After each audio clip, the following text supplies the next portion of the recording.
Hey beautiful people. So today's video is on report writing. Some of you reached out to me. I guess I scared you a little bit about the job being a lot of report writing. So some of you reached out asking for me to talk a little bit about police report writing. How can you master it? How can you become the best that you can become? Before we get started, I want to tell you a little bit about myself. My background, I was a police explorer in the very beginning and became a police 911 dispatcher, and our department required us to type the police officers' reports before they were sent to the DA's office. So I really am fortunate that I was able to read a lot of police reports and recognized how repetitive they are, and hence why I'm making this video, so that you don't worry as much as you can worry about police report writing. So please understand, the first point of this video is I'm coming to you with a tremendous amount of experience, not only as a police officer and all the assignments that I did, but also when I was a police cadet, police explorer, and dispatcher. I was able to read thousands of police reports. So what did I find out, and what can you learn from this in this video? Most, if not all, police report writing is repetitive. That's number one. So once you master how to write one type of report, you're always going to be doing well on that same report over and over. For example, a commercial burglary or residential burglary is always going to be the same. Like, they're going to have the same elements. When did the person last see the item? They left the building, then they came back the next day, and then broken window, the item was missing. We have times of occurrence. Those are very important, right?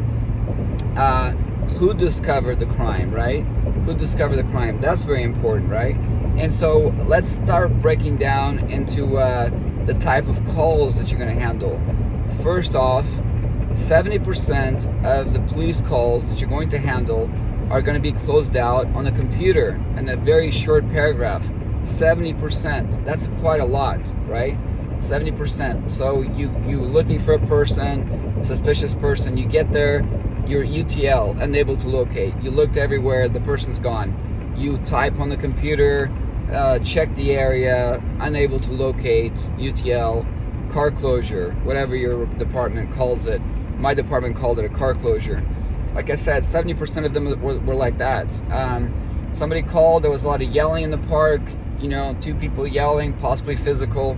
You got there, you checked, there was nobody at the park, you type a little paragraph.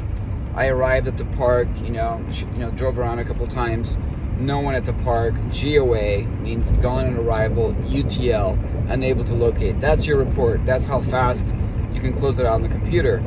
So you need to also master those, because some traffic accidents are name exchange, depending on your department, depending on your position.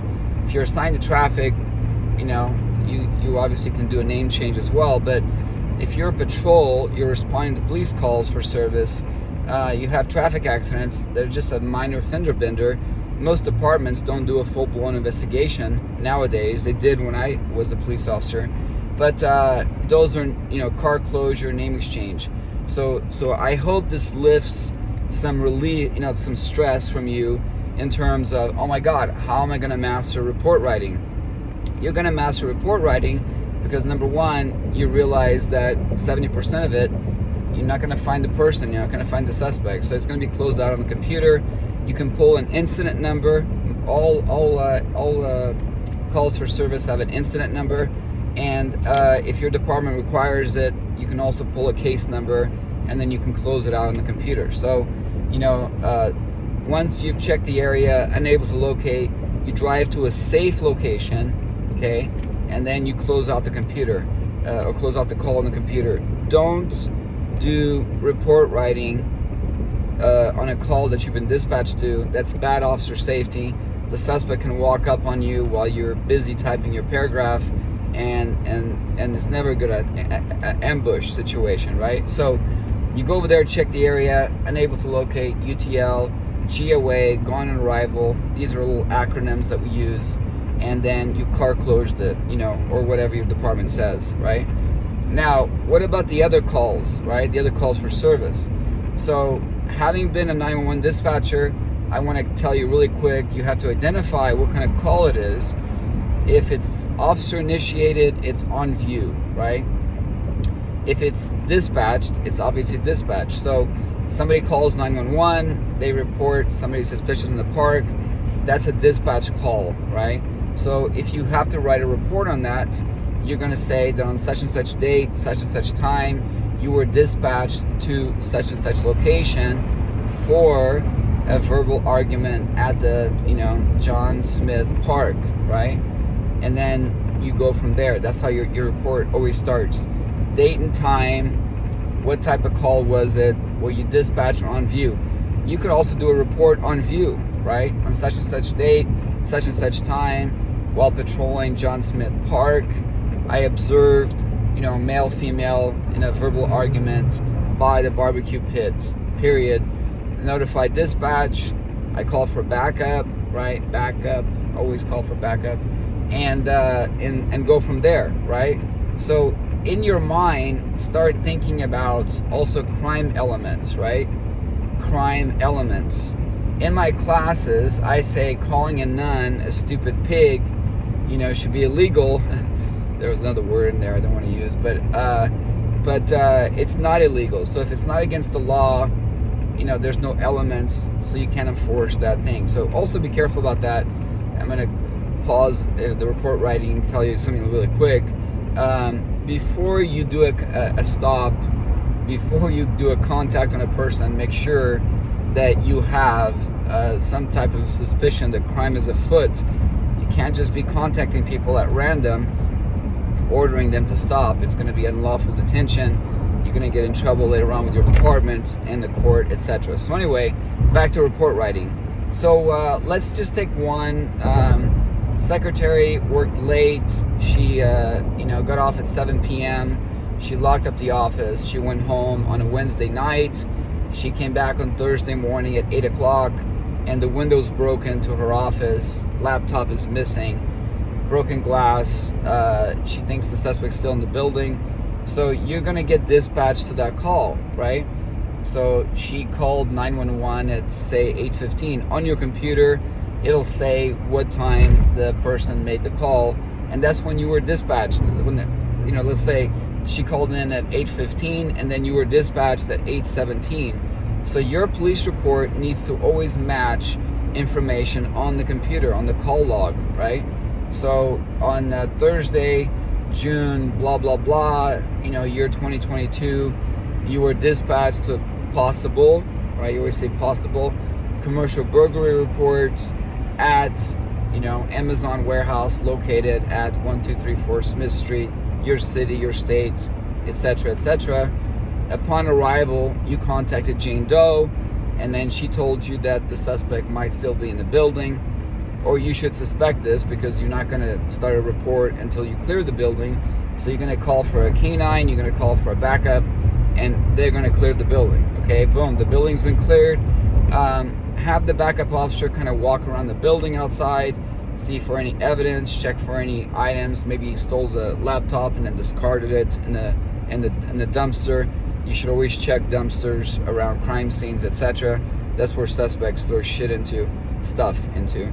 So anyway, report writing is typed in single space, but your paragraphs are separated by a line. So the first paragraph where it talks about how you were dispatched, upon arrival, who you contacted, etc. That's in a paragraph by itself. Next paragraph, upon arrival, you contacted Jane Doe, the secretary of Amazon, blah, blah, blah. That's on its own paragraph, right? Next paragraph, you requested a canine and other officer respond to clear the building. That's another paragraph, right? And everything is done in what we call chronological order. 1, 2, 3, 4. What happened first? What happened next? What happened next, right? So if you're typing the police report, what happened first? What happened next? What happened next? And you remember you forgot something, guess what? You're using a word processor. You go back to where that incident falls into, and you put an additional paragraph in there, right? So don't panic. Oh my God. In the old days, before computers, officers would type their reports on typewriters, and if they forgot a paragraph, guess what? They'd have to do a supplemental report. It was a big mess. Nowadays, with new technology, word processing, Microsoft Word, whatever you're going to be using, you can insert paragraphs in there. That's not a problem. The problem is chronological order is extremely important. When I was a training officer, if I'm reading your report and instead of 1, 2, 3, 4, like what happened first, what happened next, you're like 1, 2, 7, 3, 4, I'm gonna pause and say, hey, why is this paragraph here? Like, why is this paragraph here? And you're gonna say, well, because I thought about it. It's like, no, on police report writing, you type in chronological order, right? This report's gonna end up in court. Juries are gonna read it. The press is gonna read it. Your chief is gonna read it. The district attorney's office is gonna read it. So you gotta make sure that it's typed in chronological order of events. Don't embellish anything in a police report. Facts only, right? Don't embellish anything in a police report. Your gut feeling, your hunches, those do not go in the police report. Just facts only. You were dispatched. Upon arrival, you contacted Jane Doe. She told you this, and this. You then asked for a backup officer. You searched the building. You cleared the building. No suspects were found in the building. You asked the backup officer to go walk around the building to check for evidence or other items that may have been discarded. Again, facts only. You don't go on your police report and say, I think this was a setup. I felt that Jane Doe was not being very this and that. Remember, some officers that do that, they get torn apart on the stand, on the court stand, because they don't know what the hell they're talking about, right? The defense attorney is going to have a field day with you. So again, only facts on a police report.